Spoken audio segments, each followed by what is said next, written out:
Welcome to the Moffitt Method Podcast, where longtime strength and conditioning coach Tommy Moffitt explores everything from the art of coaching, improving performance, sports nutrition, and mental training. Now, welcome your host, Coach Tommy Moffitt. Welcome to the Moffitt Method Podcast, and I am your host, Tommy Moffitt. If you're listening for the first time, please take a moment to subscribe to the podcast and leave us a review. The purpose of this podcast is both educational and an opportunity for me to introduce and highlight some of the great coaches, administrators, and friends that I've come to know and respect during my coaching career. I think the listeners will enjoy the variety of the guests and topics that are discussed and hopefully come away with a few knowledge bombs that propel your teams to greatness. Our incredible guest today is Coach Rob Phillips. Coach Phillips enters his 28th year as a coach. Currently, he is the Director of Athletic Performance at Bastrop High School in Bastrop, Texas. Coach Phillips started his coaching career at the University of Tennessee in the summer of 1995 as a graduate assistant strength and conditioning coach. Since then, he has had stops as a head strength coach at Western Carolina, the University of Miami. He was then an assistant for the Cleveland Browns, and then again head strength coach at the University of Louisiana and Tulane University. In 2016, Coach Phillips began his coaching career in high school so that he could coach his sons. His first high school coaching position landed him at Northland Christian in Houston, Texas, where he was a part of a state championship team and remained there for 2 seasons. Then in the summer of 2019, he moved to Marshall High School in Marshall, Texas, and stayed for 3 seasons before recently accepting a similar position at Bastrop High School. Coach Phillips has been married for 25 years to the former Suzanne Cornwell from Seattle, Washington. Together, they have 3 sons. Jarrett, who attends Trinity University, pursuing a degree in neuroscience and plays defensive back. Andrew, who just graduated from Marshall, he's pursuing a career with the railroad. And Jack, his youngest son, is in the 7th grade and attends Bastrop Middle and is an aspiring baseball and football player. Welcome to the podcast, Rob Big Baby Phillips. Thank you, Big What's Baby. happening? Appreciate you. Good yeah, man. First thing, I know y'all been maxing this morning. Tell me how that went. Yes, sir. We had my track team came in, men's and women's track, and we had our women's soccer team in. We're kind of in that transition phase right now where all our fall sports are kind of transitioning to the winter sports right now. So kind of a perfect time as we end one practice season, kind of start the other one off, and things are going good. It's always good. A little stressful on max day. You want your kids to do well, but at the same time, you want to make sure that you take care of them also. Yeah, it's been a fun one. All right, so where's Bastrop at? We're about 30 miles east of Austin. Yeah. Oh, wow. So you went from Marshall, which is really on the Louisiana line, right, to clear out to Austin. So, all right, where was Northland? Was in Houston? Where was it? Was it in north side of Houston, right around the spring area up there? Yeah. So man, you were originally from Memphis. Is that where? Yeah. I know that's where you went to high school. Went to high school in Memphis. Yep. Yeah, and then your parents moved to Naples. Your mom still in Naples? Nope. They just they retired and they moved up to Hot Springs, Arkansas about 10, 15 years ago. So. Oh, that's right. Yep. I remember that. Yeah. Yep. All right. Now tell me this, because I want to know how you met Suzanne. Because she's from Seattle. I know you've never been to Seattle. I've been out there about 2 or 3 times. That was a little different out there now. From a good old boy from the South, but yeah. Where did you meet her? We were at UT Martin, and I was walking across the campus. I seen this pretty little blue-eyed, blonde-haired girl coming out of the cafeteria. Yeah. She was with one of my boys, and I said, "Hey, man, you got to introduce me to your girl." Yeah. And nope, and the rest is history from there. Brother. Yeah. Yeah, so she went to Martin. She went all the way from Seattle to Martin. Well, she went to high school. She was from Seattle, but then she moved to Memphis in high school. And then when she went to college, her parents moved back out to Seattle. So they're still out on the West Coast now. Yeah. Okay. She wasn't in rodeo, was she? No. She did a little bit, but I don't think she ever got on the bulls. Yeah. I think she just wore the apparel. Yeah. Because every person from Springfield that went to UT Martin went there because of rodeo. Yep. They were big business there now. That's one of their major deals. Yeah. So I met Rob. I don't want to mess up part of your introduction, but I met Rob. Well, I met you through the old line coach at UT Martin. What was his name? I've been trying to. Who? Todd Kirk. So Todd Kirk, I was in charge of the internship program. It was my baby. So Coach Stuckey said, all right, you're in charge. And I guess I met him because he was a former Tennessee Vol. Yep. And he was, I don't know, I guess he probably came to our coaching clinic or was there for spring ball watching us. And then out of the blue, he cold called me and said that you were looking for a place to go to school. Yep.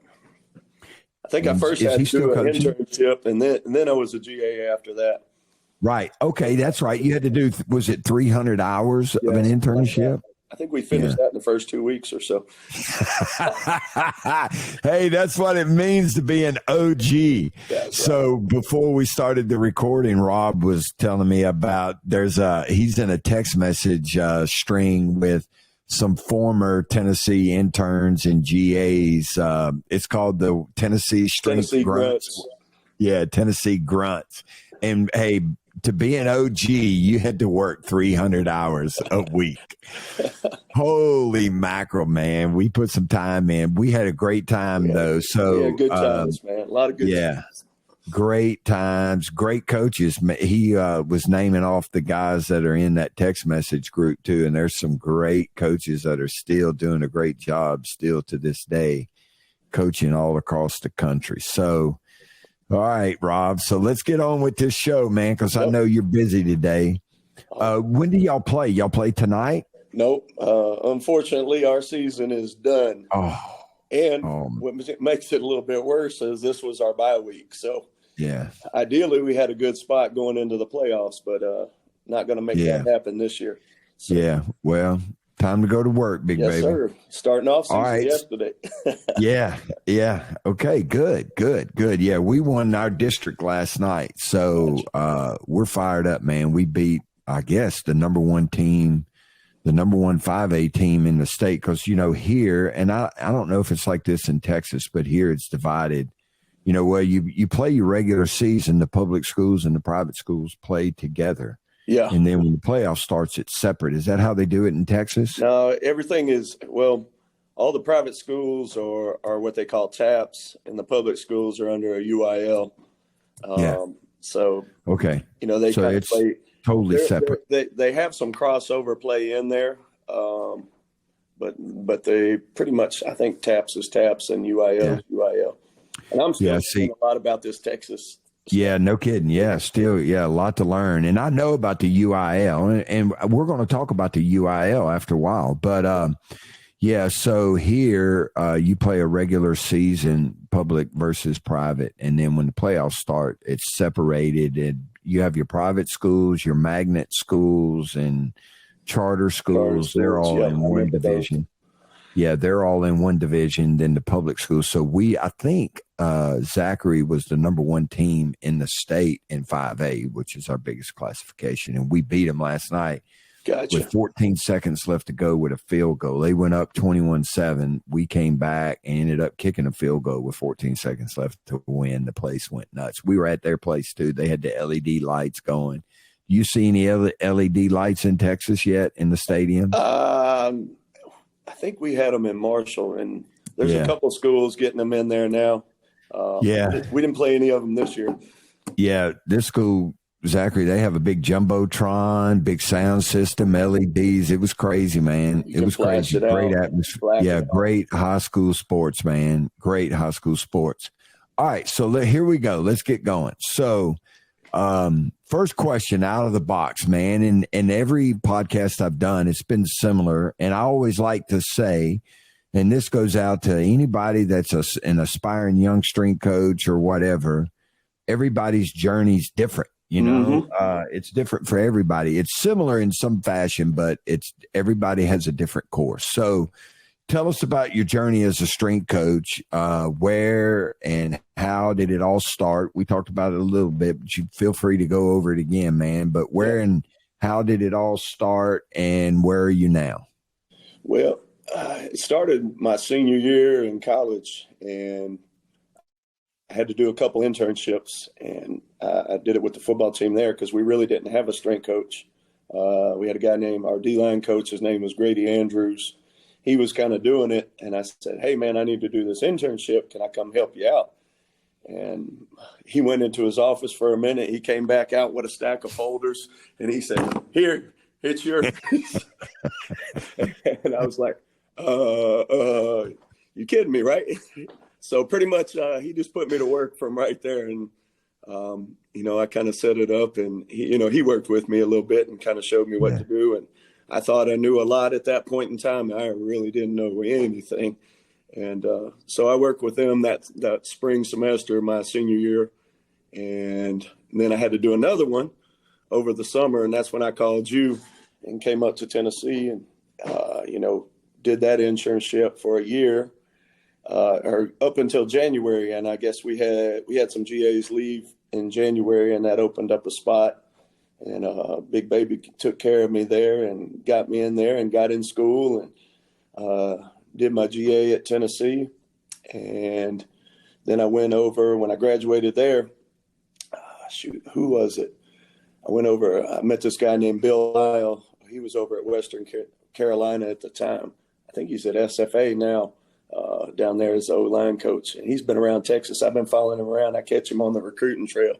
But went to Western Carolina, spent 2 years there. And as the head strength coach. Yeah, I was thrown to the wolves straight out of GA and went straight to head strength coach. And, we were making the big money back then. I think that first job was I had 400 student athletes, and I think I made a whopping $18,000 a year there. And and you had to build, and didn't you have to build the weight room while you were there? We built the platforms. We built some squat racks, and we took it was a bottom floor of a police station in there, and we made it work, and we ran 400 kids through there every single day. This guy named Tommy Moffitt was down at the University of Miami, and I think he knew that was my dream job down there.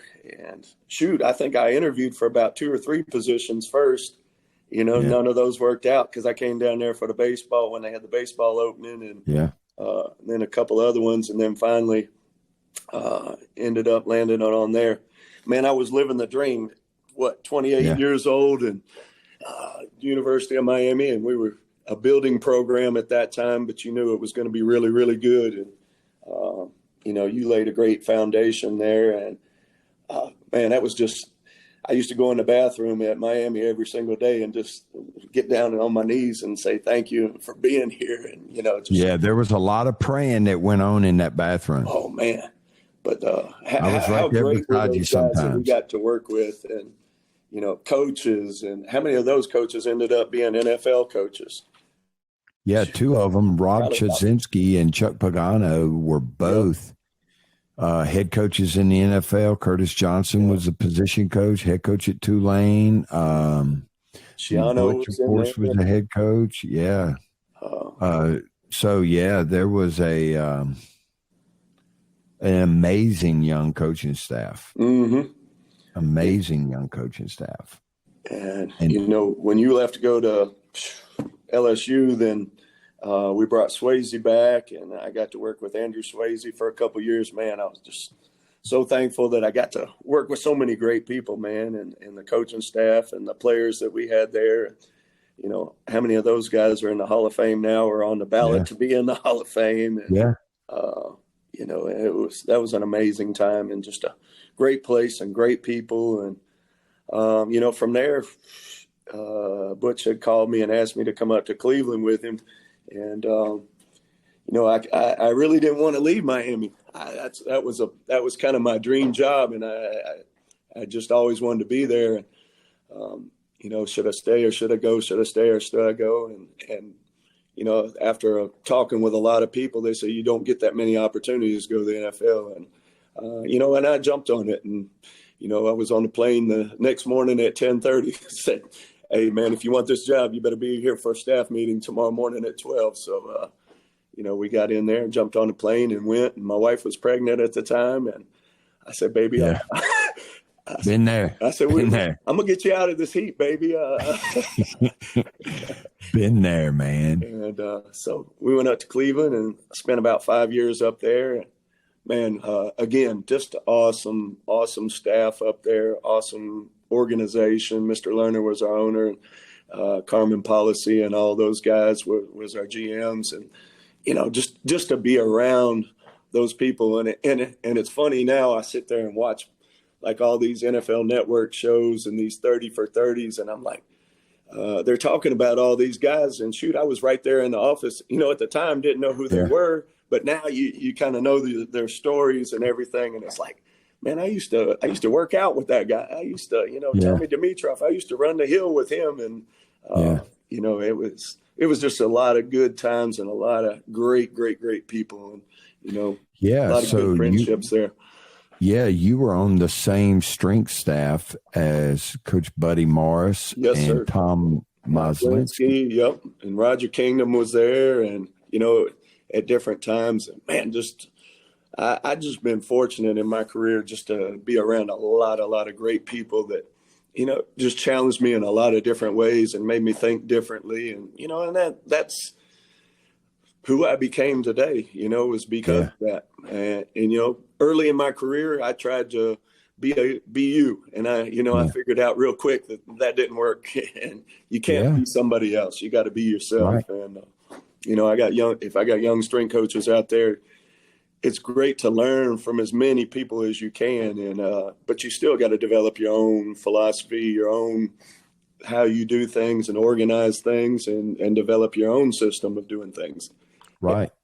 And that should constantly change, as you learn more and more. I love being in the high school level because you get so many of these young minds, these guys that just got done playing, and they have a bunch of great ideas. We're sitting here yesterday, and these guys are like, let's show you, we can do this, this, and this, and this. And I was like, you know what? That's a great idea. So, I mean, you can learn from anybody. And, these are football coaches and not strength coaches, but they got a lot of great ideas and things that they brought from their past. And you're exactly right, man. And I don't remember who the guest was on the podcast, but we were talking about this same thing. And I think it was about all the different people that we've had come through the internship program that have gone on to be these great coaches. And one of the things that I always tried to do when I was hiring interns and grad assistants and assistant coaches was to make sure that I did not hire people who were just like me. Yeah, no doubt. And I hired people that were far different than I was, that had a completely different skill set, because I was a creature of habit and I was going to do the same thing. I found myself doing the same thing over and over again because it was what I felt confident doing, but I needed to hire people that had different skill sets as I did to make sure that we were constantly progressing. I think you have to, and especially in today's world, where you've got so much in the area of technology that can help you out there. And, I'll get into some things later with you, but, it just, there's so many guys out there with so much.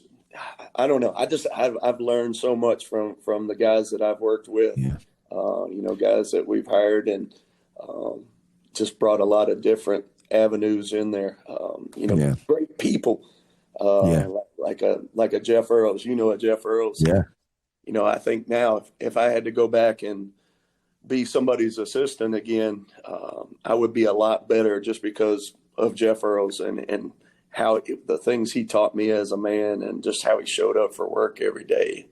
That's just one example. I got a sheet with 85 now you worked with, on it. Yeah. You worked with Jeff at Tulane. Is that Yes, where you worked with Jeff at? Yeah. Yep. And just great human, maybe the greatest human being. And so you're saying that. So he's complimenting Jeff Earls and Rob. If you haven't already gathered this yourself, Rob is one of the most humble, people-driven persons that I know. And it's all with Rob. It's all about the athlete, and he is the most personable person, and for him to talk about Jeff Earls the way he's talking about Jeff Earls, that Jeff Earls is one of the greatest human beings on this earth.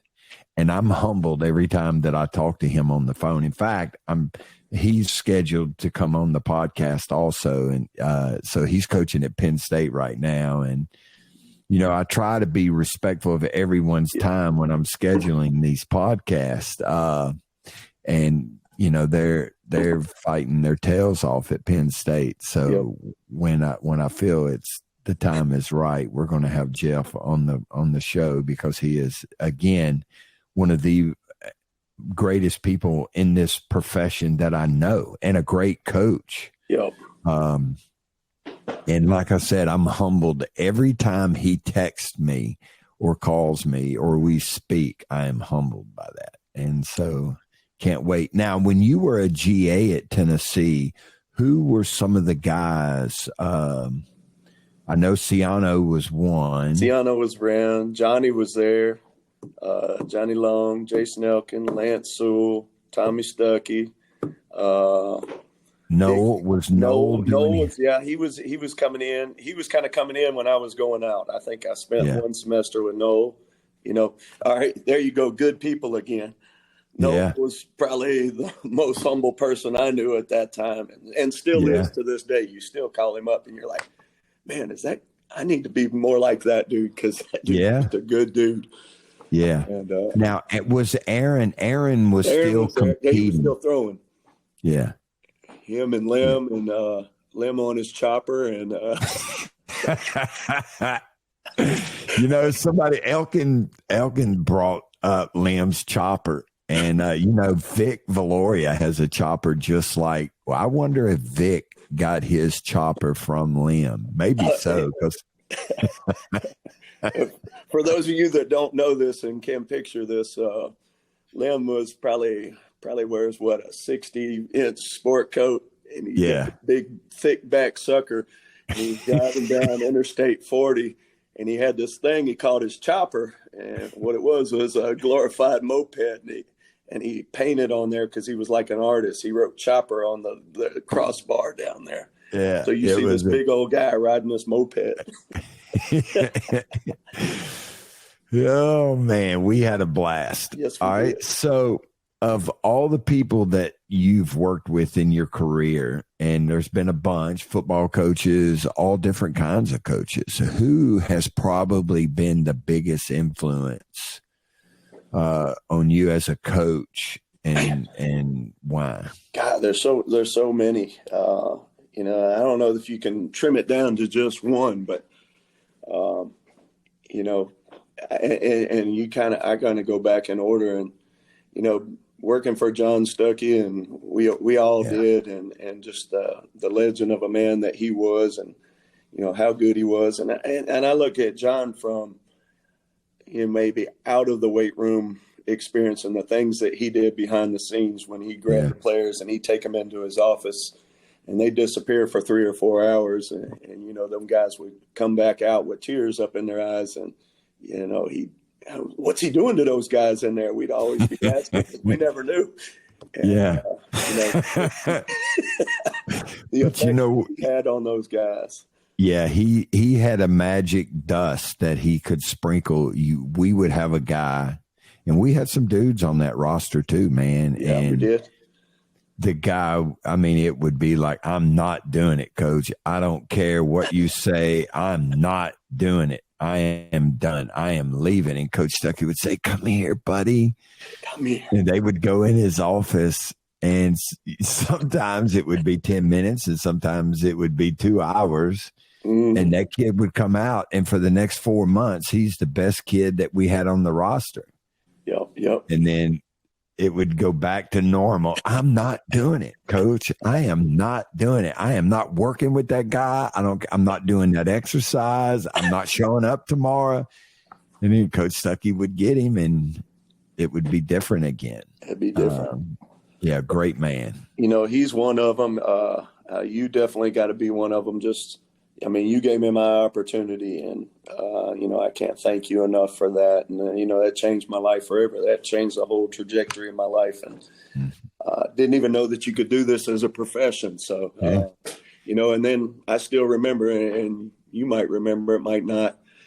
I came in y'all's office where you and Tony had that little office where y'all shared it together. And you came in there, and you had a picture of Jill and Clay in there. And you said, Rob, that's what's important. And he said all this other stuff, that's one thing, that's your job. But this right here, that's what's important. And,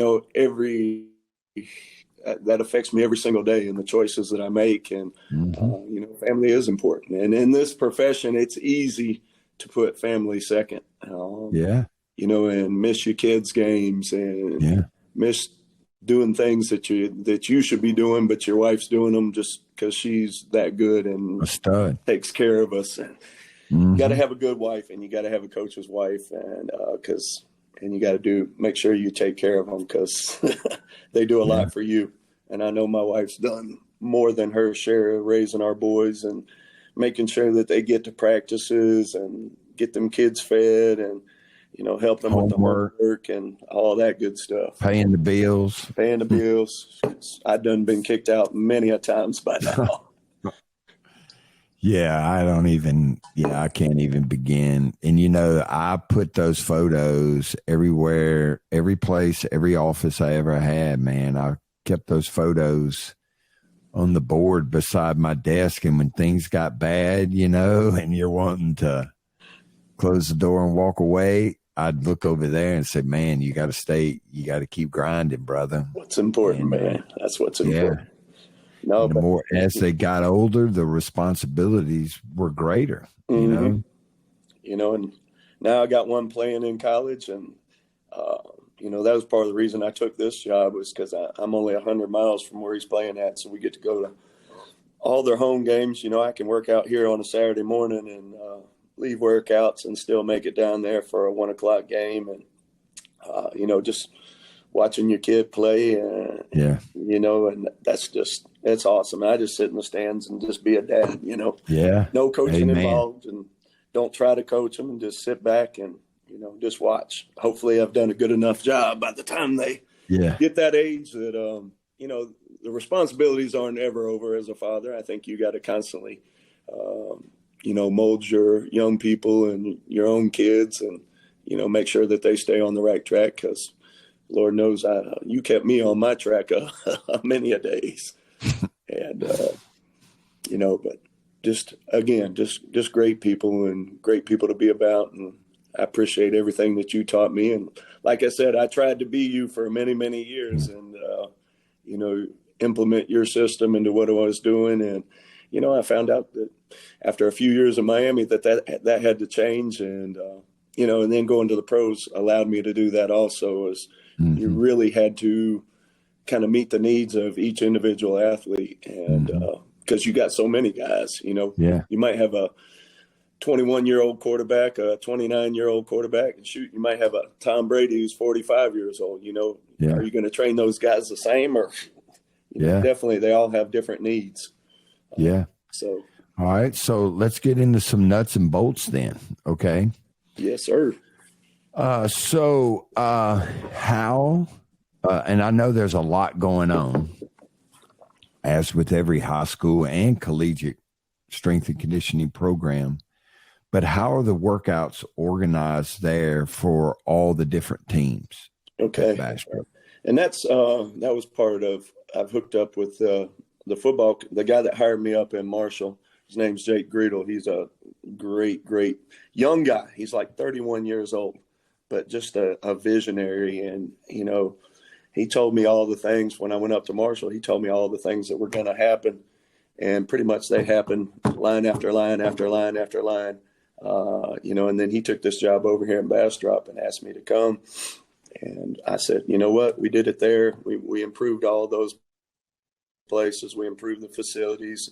We got a new weight room, got baseball fields and football fields. And he just has an knack for connecting with people in the community who want to help and, really build something great for all our athletes. And, he did a great job across all of the sports. And so we came to Bastrop he came down here in January. I guess I got here in February, and since then there's been a lot of hard work that goes on behind the scenes. And, we've kind of gutted the building and done a lot of the painting and, stripped floors and took closets and made them into film rooms and, just doing a lot of the work yourself.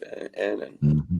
when you start doing things, then people start wanting to help you out. And, it's been good in that regard. We just got a new weight room in here and, Kevin Yoxel and his crew over at Dynamic did a great job, and RFS Flooring came in and, they did a great job. And, they've given us a lot of the tools that we need to build this thing. But, as far as the way the workouts are structured, we do it just like a college program. And that was kind of getting back. I'm being long-winded on my answer here, but no, going back to Marshall, what we did was we have several athletic periods throughout the day with the different sports. So, first period might be football and baseball. Second period might be women's track and soccer. And, the next one might be volleyball and whoever, just different sports. But we do it like a college schedule, except their athletic period might fall throughout different times throughout the day. Like our freshman girls come in at like 10:30. Our freshman boys come in at 1:00. So mine's pretty much like a class schedule. Like my teaching load is, and I don't do any outside teaching other than what's in the weight room. But I might have, 6 classes throughout the school day.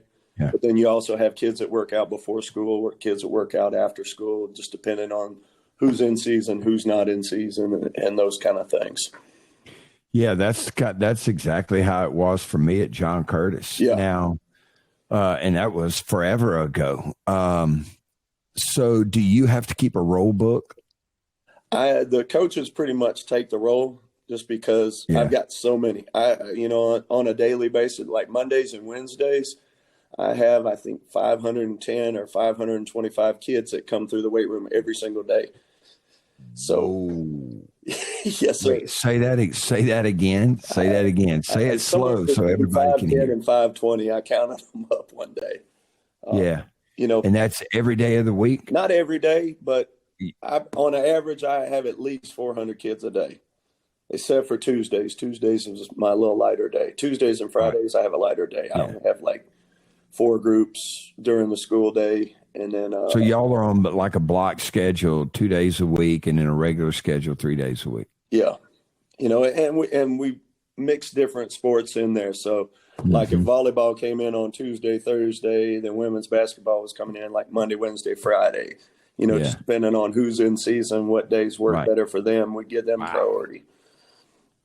All right. So instead of making excuses and saying we don't have time to do this and we don't have time to do that, we can't do this, we can't do that, the administration and the coaches at Bastrop High School, they all got together and said, there's a better way to do this, and they found a way to make it happen. Yeah, we're making it happen, and it's, some groups I might only have for 35 minutes, some groups I can have for 50 minutes or, but it's right around that hour time frame of when I get to work with kids, just depending on when the class schedule, if it's during the day, you got to give them time to get back to the showers and, get dressed and get back to their next class or whatever, so we require them, they be running from the building. So you get out of that class, you ain't going to make it if you don't run. So you got to been there. Part of your warm up. Yeah. Been there. And when it's like that, there's times where you got to run out of the office too and go do something and come back. The rule for me is if I wasn't there, and now I had all boys. The majority of the kids that I had at Curtis back then were boys. I did have some females, and they had to dress in another room, but the boys would dress in the locker room that was adjacent to the weight room. But when I walked in the door, they'd all stand up because the rule was you get dressed, and this was a long time ago, so you didn't have to be in the classroom when they showed up. Right. I would have to run out to make a phone call. I didn't have a cell phone, didn't have a pager, didn't have a laptop. I didn't have a cell phone. I didn't have any of that. No. So I'd have to run out, make a phone call, or go see the JT, or go to the cafeteria. I'd have to go run an errand. And when I got back, all the athletes, they were dressed and sitting on the floor stretching. When I walked in, boom, they popped up, and there was a leader for every group, and that leader would start to warm up. Okay. Yep. It had to run like clockwork. And then when that workout was done, it was get dressed and get your butt out of here and get to class. Same thing. Yep. All right. So for you, are the classes mixed, co-ed, or it's male, some female? Of them are, some of them aren't. So, just depending on the time of year, depends on who's in here. And, so a lot of our workouts are similar in nature, and most of what we do is all GPP work in here. That's working with high school athletes. We do a lot of GPP work, and, we just try to, half of our workout is correcting imbalances and, a lot of your rehab work. We use that as part of our warm up, all the little things that we need to hit, just getting the glutes to activate and getting the hamstrings to activate and, learning how to brace yourself under a bar and, just our new weight rooms helped us out so much as far as that goes, of just keeping things organized and having enough of those things. Cause I got big groups here, coming out of college, this would have scared the crap out of me. See this many kids in a room at one time, but it's nothing for me to have a group of 72 and, it's you and their sport coaches. So, so you do have help from their sport coaches. Yep. I got to teach those sport coaches a little bit better sometimes. Yeah. But because I might have 3 different groups in there, and hey, I need you to be on top of your people and, make sure that they're doing this, this, and this, and echoing my calls in there. And, if you don't know what to do, I'll teach you what to do. But, at some point in time, coaches got to start picking that stuff up too. Yeah. Well, it's good that you have buy-in. And so the AD's got to be amazing to give you the support that you need to run a program like that. Yeah. You got to have great administrators who are dialed in and bought in about developing a system to get it done as well. So how did y'all raise the money to buy the new weight room? Did the school board pay for that, or did y'all raise that yourself? Most of it, and I don't get into a lot of that, but Jake gets out in the community, and a lot of it was done through, if not all of it was done through private donations. Yeah. So just getting out and raising the money. If we need this, we do this, and like I said, when you do a lot of the work yourself, people start to get on board, that you're waiting. That's right. They want to help over there and do it, just do it yourself, tear down. It's not hard to tear down some walls and, put up a little drywall and put some paint on it. It just takes a little bit of hard work. Yeah. We try to do that, from May till August. And, when we have after workouts are done, the rest of the day, we just stay up here and make building improvements and office improvements and those kind of things. Just little projects here and there. Yeah. Teamwork makes dream work. Yes, sir. No doubt. So I saw pictures of the weight room, and it's really, really nice. Yes, sir. Really nice. And Coach Yox has already told me that he wants to be on the podcast too. No doubt. You need to get that sucker on here. Yeah. And so Chad Burks, they did the floor for you? No, I think he's with somebody else now. But just the RFS crew that works this area. Oh yeah, that's with Dave Smith. Yeah. And inlaid platforms. Well, we did something a little different here. We took, instead of making the whole platform, and I don't know, I guess when they built that room up in Oregon where they had the big O's on there, the wood platforms with the O's, I just like that idea. And so what we did was we've got like I don't have it in this room, but just like a B. And instead of making the whole platform, we just cut out, and it helped our cost out too, was we just made like a logo inside like a silhouette of our logo in the floor. So it's real thin. It's only about half an inch thick, but it's kind of the silhouette of our logo. And we kind of use made that out of wood. Out of wood. No, it's all flooring. Oh, it's rubber. Yeah. So you don't have the platform diagram, in other words, but you've got a logo cut out of it. Yeah. And it just identifies some working space. Yeah, exactly. And the floor, that way the floor is consistent. And because the platforms, an inlaid platform is going to be about an extra $1,000. Yeah. So y'all just put a logo down, a silhouette of the logo. That's cool. And it's not even the whole logo. So I kind of like it because it keeps it simple. And we use the same color scheme in that logo as we match those to the racks, and we match that to the wall color so that everything just kind of blends all together. Yeah.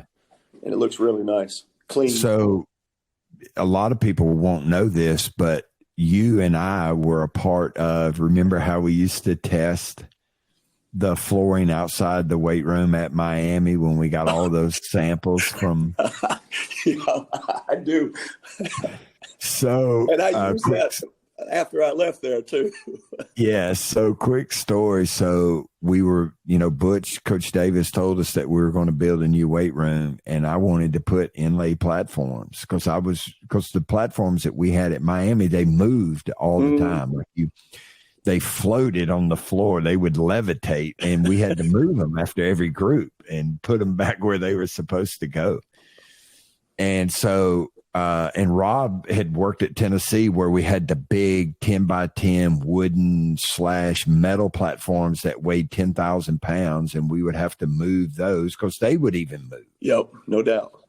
And so I wanted to put, inlaid platforms. And so Rob and what I did is I ordered a sample from every rubber company I could find. And Rob and I would sit outside on the concrete slab outside the weight room at Miami and drop weights on them. And we decided that it was going to be Mondo, that Mondo was the best floor. And, so we designed the floor and what it was supposed to look like. And then I left and took the job at LSU. And then y'all still went with the Mondo flooring and similar design where I guess it said Hurricanes as you walked in the door. But y'all didn't go inlaid platforms. Y'all put the new Soren X, those platforms that Mr. Soren had developed. That those like silent, like real soft, quiet. Right. But still went with the Mondo floor. But man, that floor was beautiful. Shoot, that lasted 20 years. I think they just now redone that weight room. Because a lot of these weight rooms are going about every 5 years. So that one lasted a good 20 years. Yeah, and it was a great looking floor. Mm-hmm. But it didn't have here we had to wait. I had to wait 4 years because I wanted those inlay platforms so bad. And when we first proposed it to Mondo at Miami, Mondo said it wouldn't work, that the floor wouldn't last. And so I kept talking to Mondo. So when we finally did the weight room floor at LSU, we finally put the inlaid platforms down, and then it just took off. Everybody started doing it after that. But so much cleaner and so much more, so much easier to work in. So much easier. What is so let's say your football team is coming in the weight room and you're getting ready for off season. What's a day like for you with the football team? If you could just lay out some of the basic programming that you do with football at Bastrop. And I tell you what, let's do this. We've talked a lot about football. Let me phrase it this way, because with a lot of the other guests, because I'm a football strength coach, I tend to want to talk about football strength and conditioning all the time. So let me rephrase the question, if you don't mind. Go for it. How does your other sports, because you have volleyball, basketball, baseball, softball, all the male and female sports, how does or do the other sports that you train, both male and female, differ from what you do with football? And I think it goes back to, these are high school kids, some of them are 13, 14 years old, and, your older ones are 18 years old. And there's a drastic difference in a 13-year-old and an 18-year-old, although they might be sharing the same field. And that happened to us this year. We had some freshmen that had to step up and play, on our varsity team.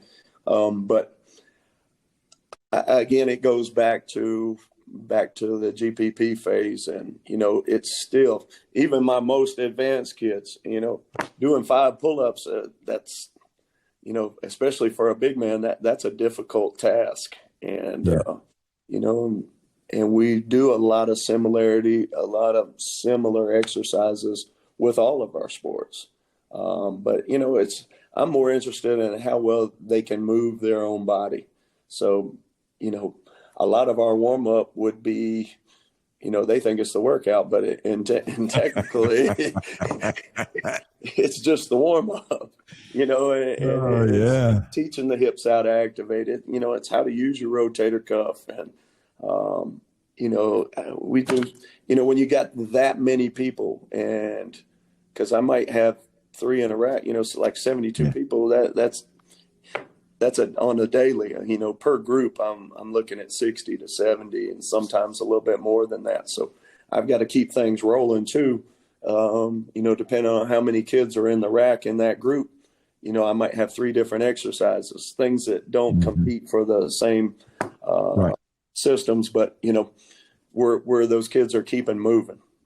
We might have an ab exercise, an upper back exercise, a rotator cuff exercise, and, and I try to design the workouts like that. So most of our workout is rehab, prehab on the front end.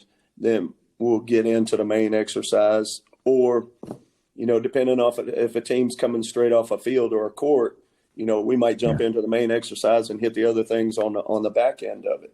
And it all depends, and every day that might be different. It might look a little different every day. You got to have multiple plans, especially when you're dealing with a great number of athletes. And, you got your plan A, your plan B, your plan C, your plan D, and sometimes none of those work. And as a strength coach, you might say, no, we're not doing it. I did it this morning. We were in the middle of it. I was like, all right, everybody stop. Now let's start over. We're going to go here, here, and here. And you just got to be ready to fly with it. And you got your plan, but, you got to make your plan work. And a lot of times it looks good on paper, but in actuality, it's not working real good. Yeah. And, you could have, and, I've experienced this as a high school strength coach and a collegiate strength coach.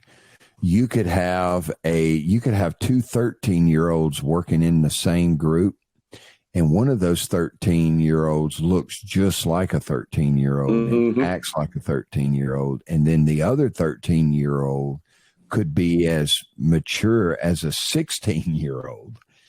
And they're in the same group, and vice versa. You could have two 18-year-olds in a group, and one 18-year-old is still built like he's 15. Right. And the other 18-year-old is built and looks like he's 18 and a half or 19. So you gotta be fluid, very fluid in a high school setting. Yep. And it just for me to keep up with the changes, and the things that I put in there on the workout, a lot of times I go groups back to back to back to back. At the end of the day, I'll sit in there and try to think what changes I made on, because the workout evolves. And, going through the progression and trying to learn, especially, first year in a program where you're still trying to learn 500 names, and, it takes 2 or 3 years to really get coming in with a new program and establish a program. You're exactly right.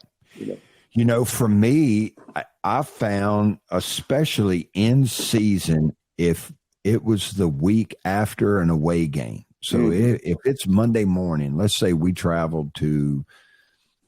went to Lexington or one of the good far trips like Lexington or Ocala or Columbia, Missouri. And then we trained every Monday in season.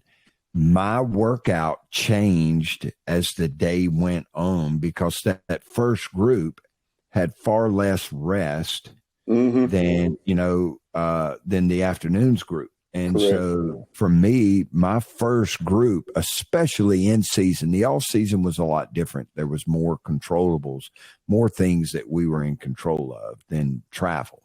Travel would crush you in the SEC. So my Monday workout evolved as the day went because of the amount of rest that the guys would get or not get throughout the day. If you were not a good student, you had to be in study hall at 7 a.m. in the morning. Yep. So those guys would be different than the guy that was an upperclassman who only was taking, like Joe Burrow was only taking 3 courses his senior year, or not even, he was in grad school in 2019. So Joe Burrow was taking graduate level courses, but he made his own schedule, and Joe would sleep till 9:30 or 10 o'clock, and come get up and go watch film and for a couple of hours and then come in the last group before practice, before meeting started. Joe was fresh like a little tulip. Oh, no doubt. No doubt. And then those freshmen, and Joe would go to bed on Sunday night, after watching film for 2 hours or 3 hours. But those freshmen, they're not going to bed on Sunday night. Those guys didn't go to bed till 12:30, 1 o'clock in the morning. And then they had to be up at 7 a.m. for study hall. Mm-hmm. And then they were dragging their butt after class, study hall, class, study hall, class, study hall. They dragged their butt to the weight room in that last group, and they were shot. And some of them hadn't eaten breakfast or lunch. And you're like, come on, man. So, I know what you're saying with that.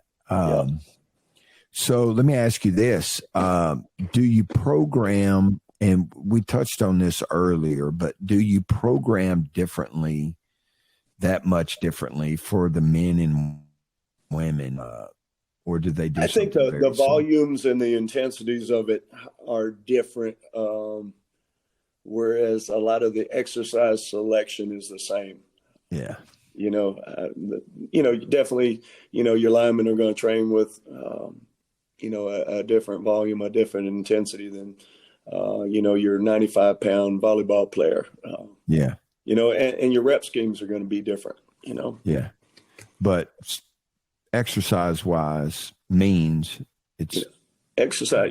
Exercise is only specific to that exercise to me. Yeah, you're right. What's the difference if I'm squatting for basketball or softball or football? Squat's specific to a squat, not to a certain sport. There's not one exercise that's going to make a football player a better football player. Right. If that was the case, we could go down to local lifting gym down here. And, if a squat made a football player, I'd just go get down here to Austin and get all the 700-pound squatters and make them great football players. And as well as I do, that's not the case. Yeah. Nope.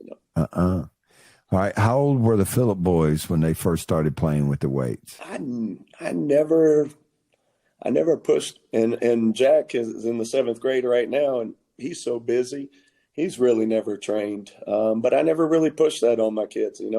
When we lived in New Orleans, I had a big back garage and, had a nice little weight setup that I brought from Cleveland with those, those Soaring Whisper Link platforms with my little squat stand on the back. And that's what they were called, Whisper Link. Yep.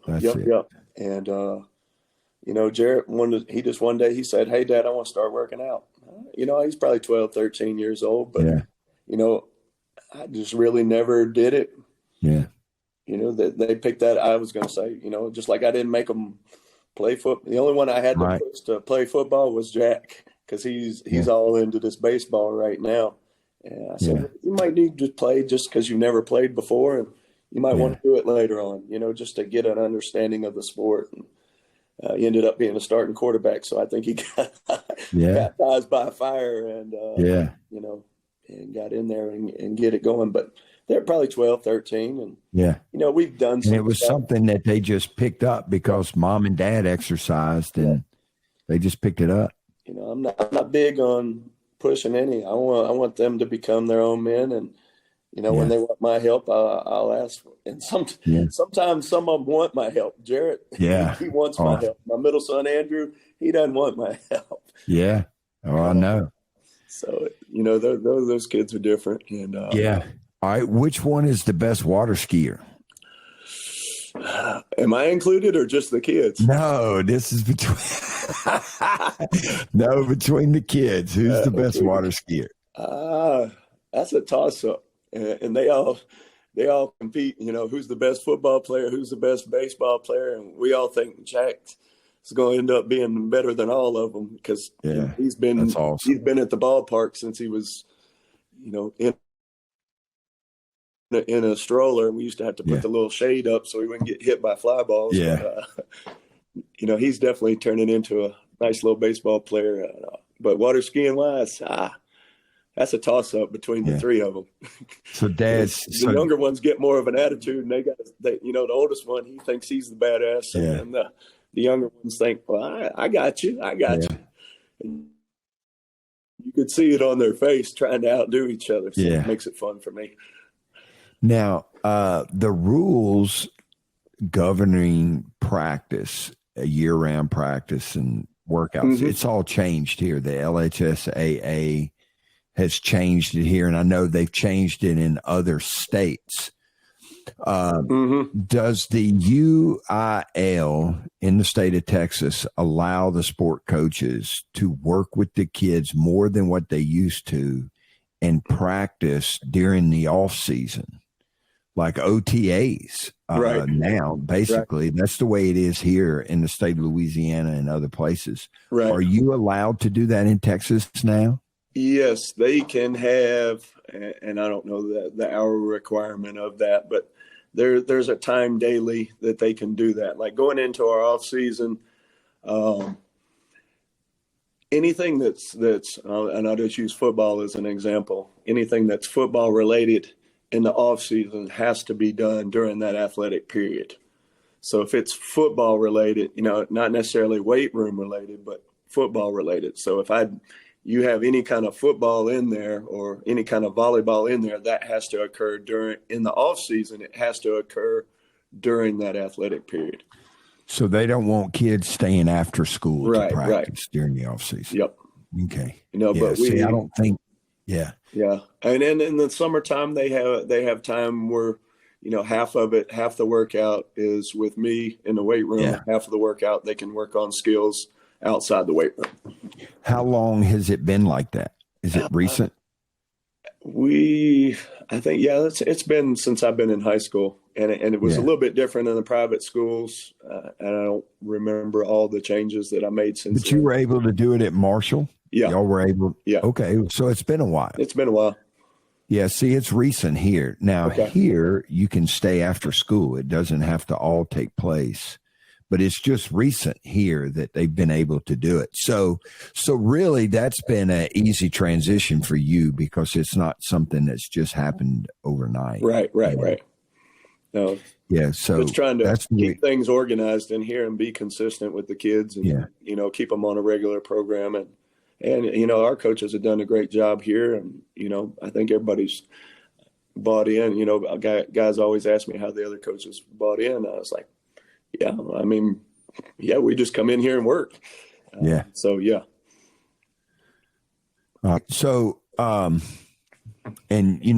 This is a lot of people talk about this, whether you're in the NFL. I mean, it's a pretty popular topic, whether it's NFL, NBA, college sports, and in high school. And I talk to a lot of coaches, and there are some that think that the kids have changed. And then others will say that they haven't noticed any change in kids these days. And so have you noticed a change in the young men and women? And if so, are you doing anything differently now than what you used to do? I think kids are, and I'm not saying they weren't always smart, but I think kids are smart. They're good watchers of the people that are feeding them the information. Whether they mean to or not, but they do watch. And a kid can find a BSer real quick. Somebody that talks one thing but doesn't do it. And I think just being real with them. That's why I enjoy being a father right now, is because I've always been real with my own boys, and I think they appreciate that. We talk about everything. So I like being able to do that, and I think you got to be vulnerable as a coach too, and be okay with saying you're wrong, because all of us have made mistakes, and we all make mistakes. Me on the daily, and I'll tell the kids, hey guys, that was my fault. Like this morning, things weren't going the way that I had worked them out on paper. I'm getting mad, and I'm like, we need to do this differently. Sometimes you just got to be real. Hey guys, that's not working. Your coach is stupid.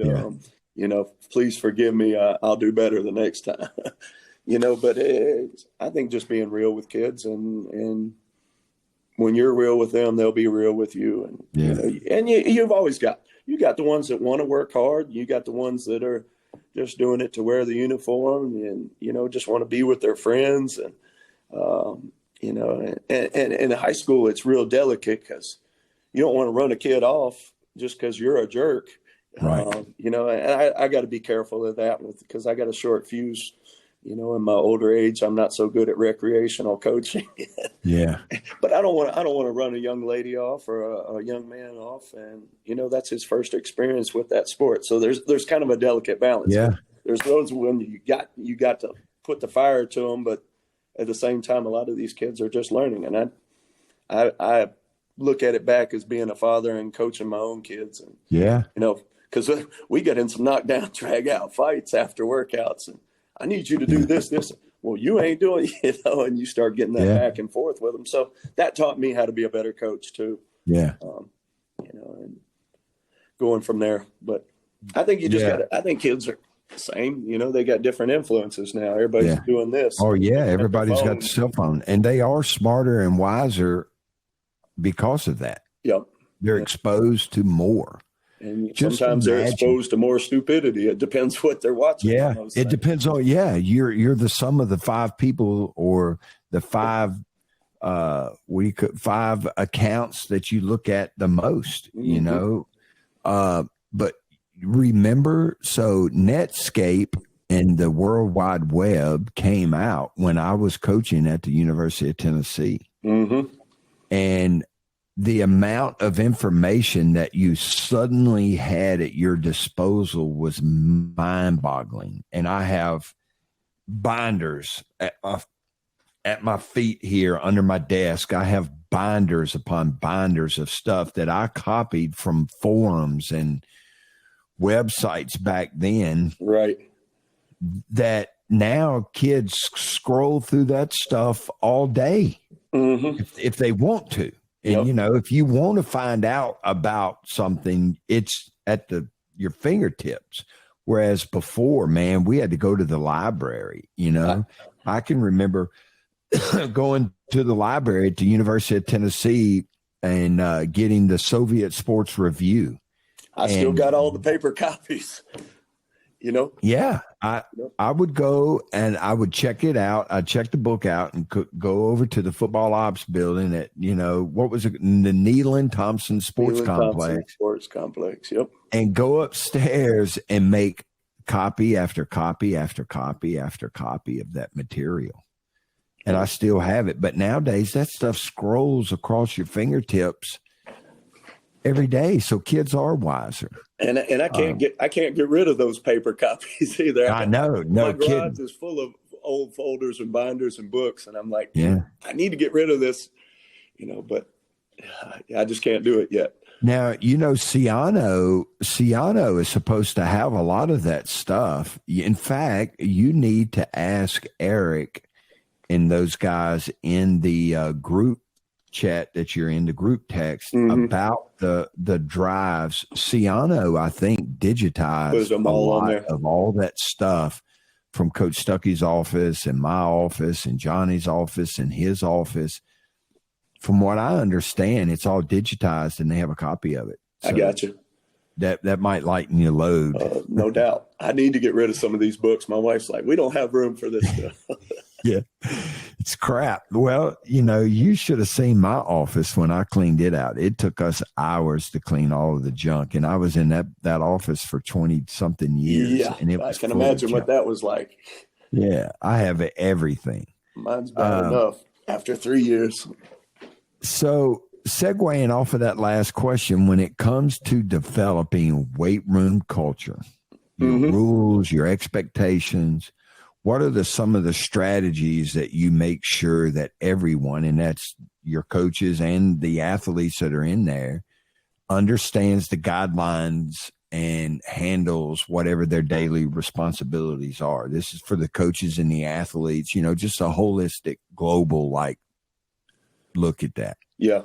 And I think that's a meeting we meet almost daily about right now, especially going from in season to off season, but as a football staff, we'll meet daily on our yearly calendar, of how we want to set from here to the Thanksgiving up, from Thanksgiving till Christmas up, from, January till May or up until spring ball. And then you got your spring ball and then you got summer ball. But I think just getting a yearly calendar and meeting with your coaches regularly on that because every year it's going to change. You have different teams and different individuals in there that's going to change. As far as the weight room goes,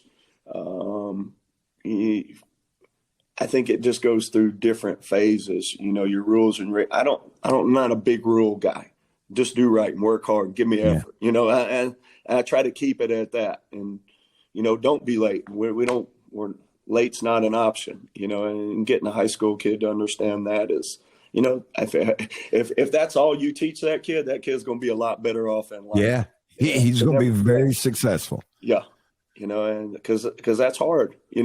We talk about all the mental toughness stuff and that kind of thing, but putting on a uniform and looking the same as your teammate and, lining up on a line and, staying behind lines and finishing through lines and, those kind of things, that's hard enough. Yeah. How many great teams do that, Yeah. That's part of who they are as a team. And I think that just builds into your culture.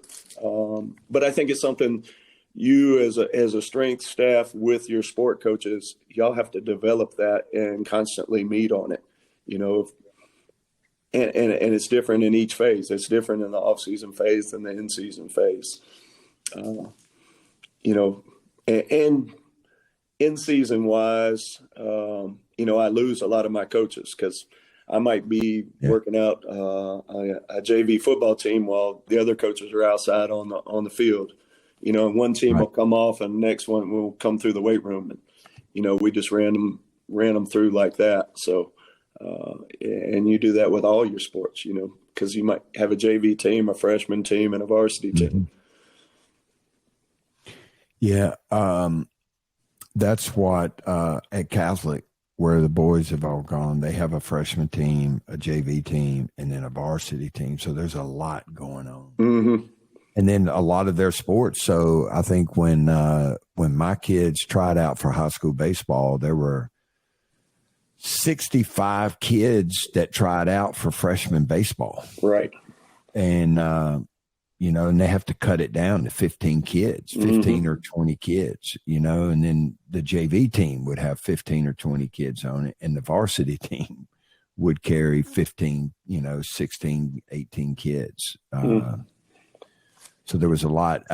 We were at last week. They do a little thing a couple times a year after the football games, and the parents, because they always serve. They got and they got great support there, but they serve a meal after the game to the kids. So some nights it's just go grab and go, in a white styrofoam box, and there's other nights when they have the meal, and the parents can come and hang out with the kids in the student union and eat. And the head coach stood up.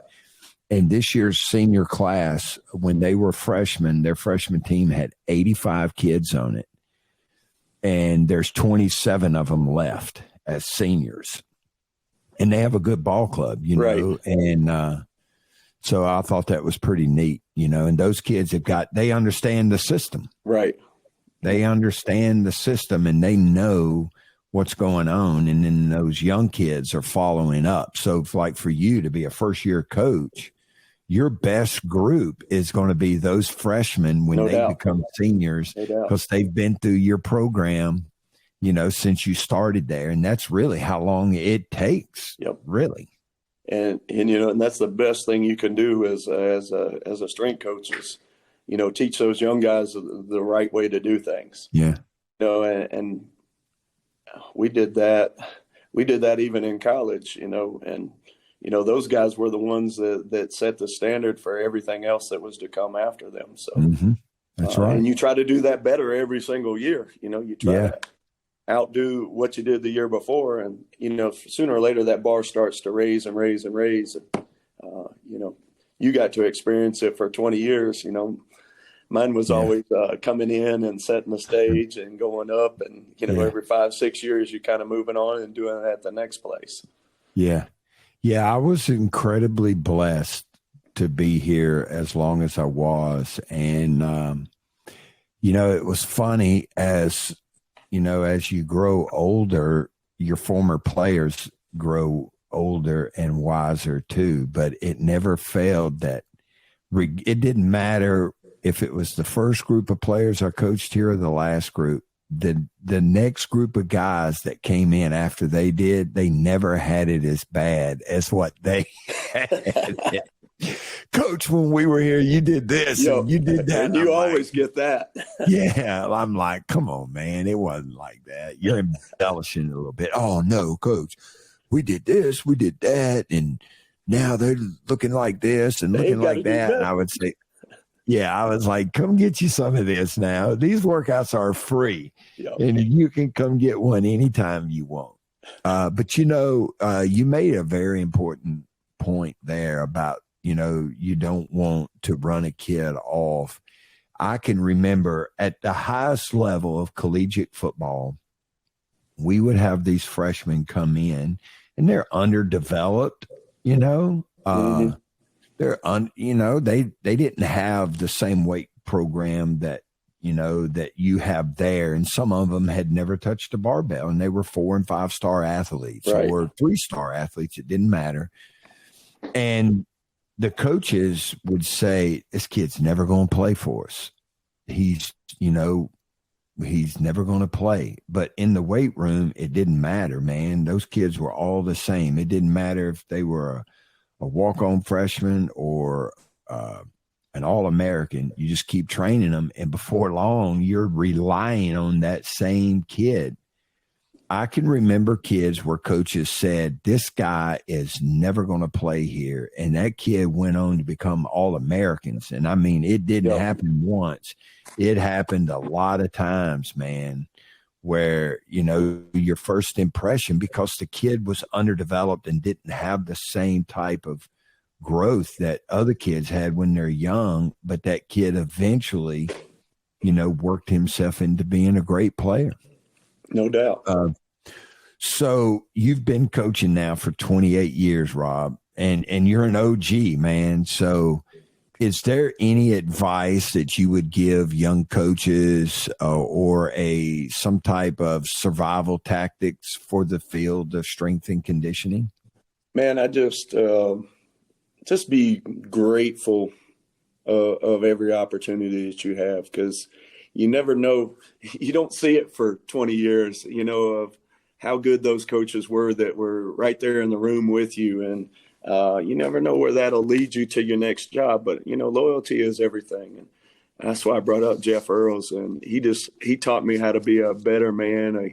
He taught me how to be a better strength coach. And, you know, I had a lot of players that at University of Louisiana that ended up being coaches. And, you know, Derek Keys with the Vikings, and you know, Lanier Coleman with Florida State now, and you know, Medgar Harrison, he's doing the tactical side of it. But just John DeCoster, I think he's John DeCoster, you know, baby, out of one class. Yeah, you know John. Yeah, I know John. John's a Cleveland Browns man. Yes, sir. Yes, sir.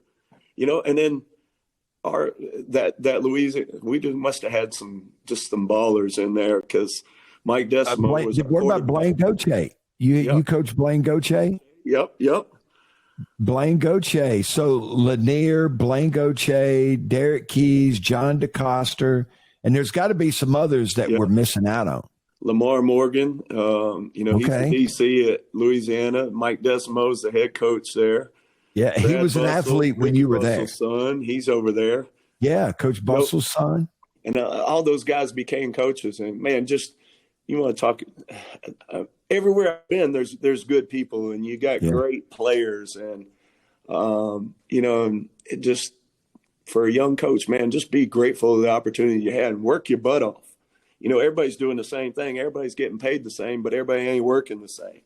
You know, be the guy that shows up early. Be the guy that does the extra. Be the guy that cleans up at night. And, you know, I promise you that stuff will pay off, and you'll be in this business a lot longer, because if you're in it for fame and ego and yourself, it's not going to last that long, and it'll chew you up and spit you out real quick. You know, just try to help make your athletes the best that they can be, and make the coaches around you the best that they can be. And, you know, don't be afraid to give a helping hand. You know, and at the end of the day, I look back and it's like, I could have helped that guy. I could have helped that guy. I could have helped that guy, you know, and then go back and do it the next time. If you didn't do it that day, but, you know, be loyal to the ones that give you opportunities. And man, there's so many good people out there. I mean, you're going to have good people, and you're going to have good coaches and bad coaches, but you can still be a good person and, you know, care about your athletes and you know, do the things. I still do the workouts that I ask my athletes to do, you know, because I want to know what's going on inside their body, how they're feeling. Because I get these coaches that say they need to do this, this, and this. And I'm like, have you done that? I said, you go out there and do that. Tell me how you feel tomorrow.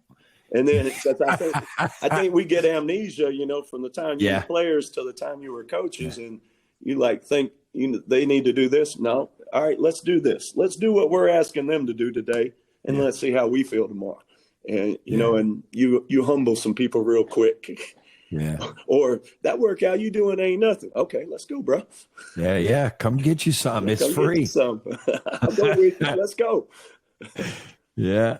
So that's awesome. No, you just got to be good and work and learn. Man, there's so much information out there, and you got to be careful. There's a lot of misinformation out there, and that's why I said you got to be yourself and you know, be your own guinea pig and find out what works and work the kinks out, and you know, continue to read and learn and meet with great minds, and call people, and I do a bad job of calling people, because I get busy in my own little world. But I love to gain information. I love listening to podcasts, and especially when I'm in a car, and just learn things and pick out pieces and nuggets that are in there from anybody, from coaches and the sport coaches to different strength coaches, and what those guys are doing now, my former players, what they like, what they don't like. And there's always things you did good and things you did bad, but just be a good person, help them out wherever they can. Well, that's great, man. I appreciate that. So unfortunately our time is up. I got to roll. And you've got coaching to do. Yep. I'm going to try to run to our hunting camp, because we played last night. So I'm going to try to run off to the hunting camp here this afternoon and feed some animals. No doubt. They got some good. I bet they got some good hunting out there where you're at, don't they, Rob? Definitely. Go for now, is Bastrop? Is it in the country? Is it rural where you're at? You're still too close to the city. It's a small town, but you still got the city that's 20 miles away, 30 miles away. Austin is. Yeah. So it's growing this way. So Marshall was a little bit more rural, where I have 10 deer in my backyard every night while we're eating dinner. So that was a little different over there. But I like the country. I like the city. I'm just grateful to go different places. That's what I told my son last night. He was complaining because he got to get on this plane and go to this bus and do that. I said, man, just enjoy the time with your teammates and, be thankful and get to see different parts of the country. And, a lot of people aren't doing that, man. Just enjoy every minute of it. Amen, brother. Yes, sir. Amen. Well, I appreciate your time today, Rob. It's been great. I mean, it's been phenomenal. We got to do this more to often. You. Yeah, no kidding. Yeah. And I'm super proud of you and impressed with everything that you've been able to do. Please tell Suzanne and the boys that we all said hello. Will do. And for the audience, you can follow Coach Rob Big Baby Phillips on Twitter at Big Old Sucker. All right. I'll tell you that story one day too, because Big Baby transferred to Big Old Sucker. But we'll talk about that for our next time. How that back so wide you could spell Mississippi across the back of it. I'm sure still to this day. Still get it. But I appreciate you being on here today, and let's stay in touch and keep doing what you're doing, brother. Because I know you do a great job. Thank you for having me on. Yeah, and if there's anything that I could say, I said it earlier. There's not a single person that's more people driven, player driven than and takes the player into consideration than you. And you're a role model for a lot of people in this business. And so again, I appreciate you being on here. Okay. Appreciate that, Big Baby. All right, man. Take care. Take care, partner. Great seeing you. All right, man. Baby. Bye-bye.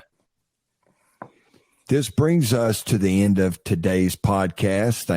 Thank you very much for tuning in. If you are someone interested in doing a podcast with us, or if you know of someone that you would like to recommend to us as a guest, please email us at podcast@themoffittmethod.fit. Again, podcast@themoffittmethod.fit. And I hope that you enjoyed this podcast as much as I did. Rob was phenomenal.